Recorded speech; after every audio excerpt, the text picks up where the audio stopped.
everyone, happy Sunday. Matthew here again with another guitar tutorial. This one has been asked for by a few of my viewers in the comments of my previous videos, so I thought that today I was going to take a little bit of time to shoot a video and put it out for you guys. The topic of the tutorial today is going to be bending. So the way that we're going to do this is we're going to look at a specific lick. We're going to be breaking down the intro to the solo of Voodoo Child, Slight Return, the version that was done by Stevie Ray Vaughan. And not only are we going to look at the lick, and I'm going to show you the lick in its entirety, but we're also going to study how the bending in it works, and we're going to use that as a kind of a template to learn how we should study bending and how we should practice it, and also look at things that we should try to avoid when we're bending. So let's get into it. All right, so before we get into the lick, I want to give a few insights that I've developed over the past few years of playing the guitar and how I developed my personal vibrato, modeled after the players that I enjoy the most: Hendrix, John Mayer, Stevie Ray Vaughan, etc., B.B. King. So when we're talking about bending on the B, E, and even G string, typically I'm going to use my third finger, so the ring finger, and it's going to be supported by the other two fingers behind it. I see a lot of people when they're first starting out trying to do like full step bends with one finger, and they fall short, right? They don't get up to pitch. Reason being is because it's harder to do a fully bend the string as far as it needs to go with only one finger. So the way you can remedy that is by adding a second finger to support, or even a third, which is what I find to be the best. And I see that Stevie Ray, in the footage I've studied, Stevie Ray, John Mayer, etc., players like that tend to use three fingers to support a bend that they're doing with their third finger. So if we're bending from the 14th fret of the G string up to the 16th fret, try that. Try putting your third finger down onto the G string and then putting your other two in front of it, or behind it, excuse me. And just bending up to the note, the pitch that you want, and back down. So stuff like that's really going to help you train your ear also to develop the sense of when your bends are in pitch, when they're in tune or not. Because that's the other thing that's really important with bending. Anytime you're bending a note, nothing stands out more than when the note is over or under bent. See? Very sour. So how do we stay away from that? Well, we develop our intonation, which is what we're doing now. So again, bending on the 14th fret to the 16th on the G. And you can check to see if you're getting the pitch you want by just moving up two frets and then bending. It should be pretty close, if not exact. Now I'm going to play the lick slowly for those of you that are advanced enough to learn it by ear or solely from watching my fingers. And then I'm going to break it down a little bit more detailed for those of us that are learning this lick for the very first time. So here it goes.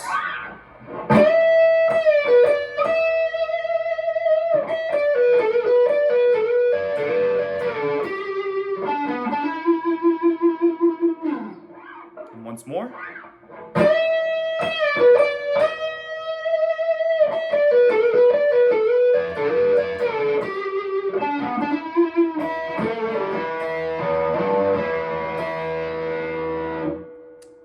So now let's break it down. So this lick begins and ends, for reference, this whole lick is going to take place, we're in the key of E, so we're using the 12th fret minor pentatonic scale.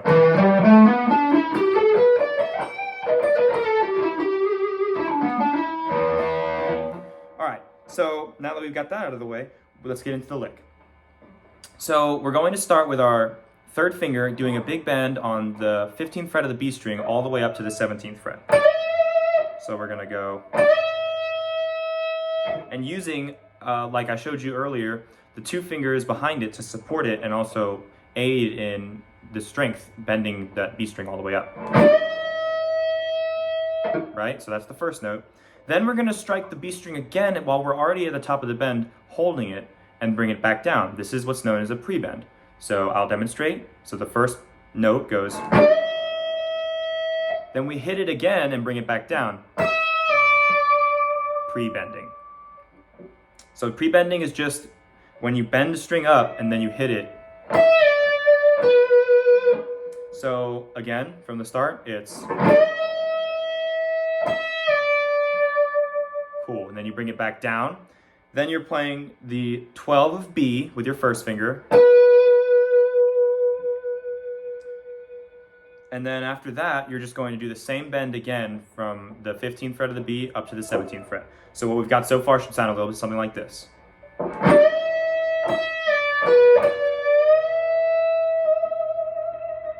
And on that second time around doing that bend, give it a little bit of vibrato if you're able to. So far, the lick sounds like this.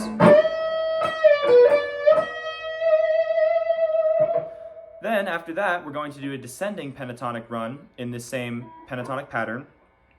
We're going to roll our first finger down to the E string and hit the 12 of the high E. Then we're going to hit the 15th fret of the B string, and then the first finger is going to play 12 B. So it'll be the three group of notes.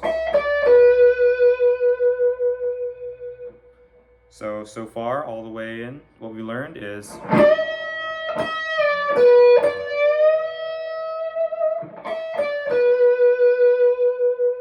great. So after that, we've got yet another bend, except this time we're going to the G string. We're going to bend the G string from the 14th fret all the way up to the 16th. And then after that, we're going to play the first finger in the 12 B again. So it'll be like, cool. So far it sounds like this.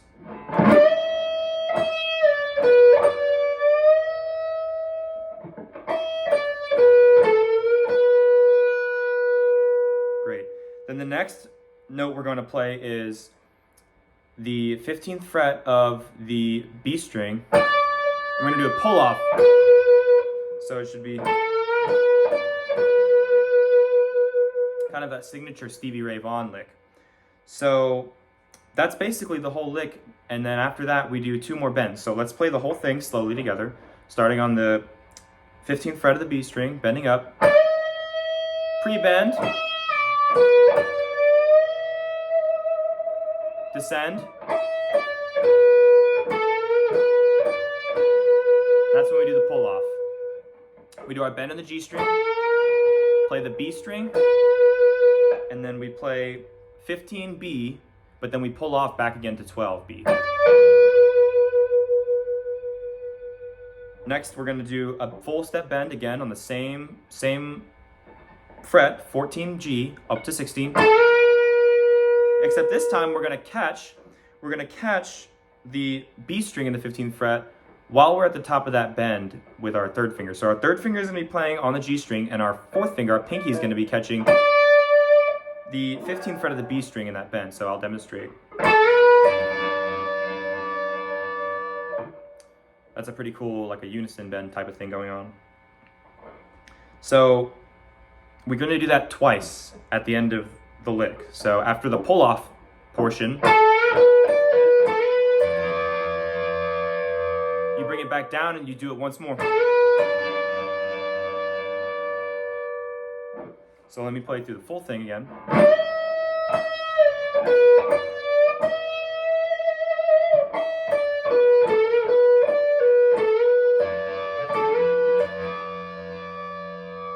Then to finish the lick, all you do is you pre-bend again on the G string and you let it down from 16 to 14. Then you go 12G,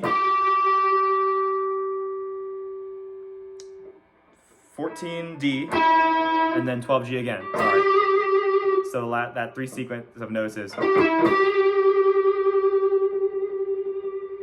And then to finish this whole lick, you bring your first finger up, you do that roll again, to the D string on the 12th fret, and you go 12D, 14A, and then you hammer on from 12D to 14D.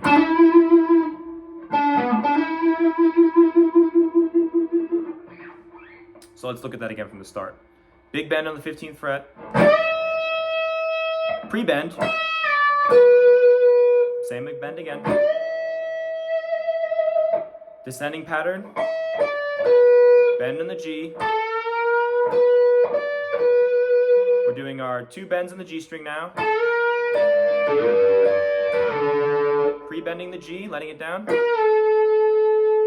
and then 12G, 14D, 12G again, and then you do that same little pattern, 12, 14, and then you hammer on. So that's pretty much all there is to it. I'll play the lick once more at full speed so that you can get an idea of how it sounds.